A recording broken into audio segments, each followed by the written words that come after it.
Hello மக்களே, welcome to SP cinephile YouTube channel. நீங்க பார்க்க போறது இன்னைக்கு நெட்ஃபிளிக்ஸ்ல ரிலீஸ் ஆன அனகனகா ஒக்கராஜு அப்படிங்கிற தெலுங்கு படத்தோட ரிவ்யூ தான் பார்க்க போறீங்க. இந்த படத்துல நவீன் பாலிஷெட்டி, மீனாட்சி சௌத்ரி இவங்களாம் லீடர் நடிச்சிருக்காங்க. இந்த படத்தை டைரக்ட் பண்ணவர் மாரி. இப்போ இந்த படத்தோட ரிவ்யூக்கு போறதுக்கு முன்னாடி என்னோட சேனல் இப்போ தான் ஃபர்ஸ்ட் டைம் பார்க்கணும், சப்ஸ்கிரைப் பண்ணி சப்போர்ட் பண்ணுங்க. அங்க இப்போ மூவிக்குள்ள போலாம். படத்தோட கதையை பொறுத்த வரைக்கும் நவீன் பாலிஷெட்டி ஒரு ஊர்ல ஜமீன்தாரா இருக்காரு. பட் ஜமீன்தார்னா ரொம்ப வசதியா இருப்பாங்க அப்படின்னு பாத்தீங்கன்னா அப்படி கிடையாது. ஏன்னா அது ஒரு வாழ்ந்துகிட்ட குடும்பம் அப்படிங்கிற மாதிரி முன்னாடி இருந்தவங்க எல்லாமே ரொம்ப காசை தனியா செலவு பண்ணி இவருக்கு காசு எதுவுமே இல்லாம இருப்பாரு. ஸோ இவரு ஒரு பாயிண்ட்ல நல்ல வசதியான ஒரு பொண்ணை பார்த்து கல்யாணம் பண்ணிட்டோம் அப்படின்னா நம்ம லைஃப் செட்டில் ஆயிரும் அப்படின்னு சொல்லி மீனாட்சி சௌத்ரியை பாக்குறாங்க. அவங்களை கரெக்ட் பண்றதுக்காக இவர் பல மெத்தட் எல்லாம் போடுறாரு. ஒரு வகையில கரெக்டும் ஆயிடுது, கல்யாணமும் ஆயிடுது. கல்யாணம் ஆன அன்னைக்கு தான் அவருக்கு ஒரு உண்மை தெரிய வருது. அந்த உண்மை அவரோட லைஃபே வேற மாதிரி மாத்துது. அது என்ன உண்மை, இதுக்கப்புறம் என்ன நடந்தது அப்படிங்கறத அந்த படத்தோட மிச்ச கதை. இது ஒரு காமெடி டிராமா ஜானர். இப்ப இந்த படத்தோட பாசிட்டிவ் நெகட்டிவ்ஸ் பார்க்கலாம். எனக்கு முதல் பாசிட்டிவா தோன்றது நவீன் பாலிஷெட்டி படம்னாலே ஒரு காமெடி, அவரோட சென்ஸ் ஆஃப் ஹியூமர், அவரோட ஆக்டிங் இது எல்லாமே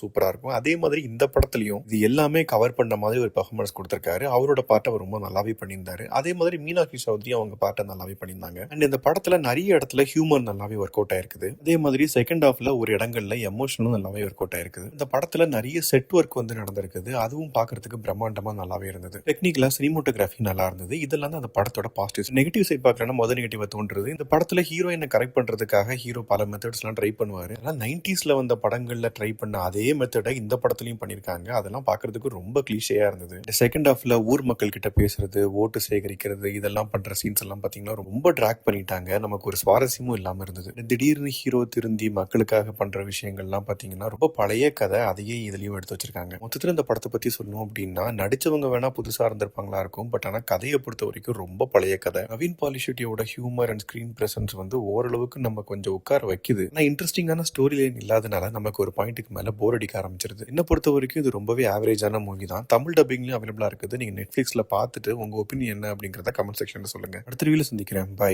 டேக் கேர்.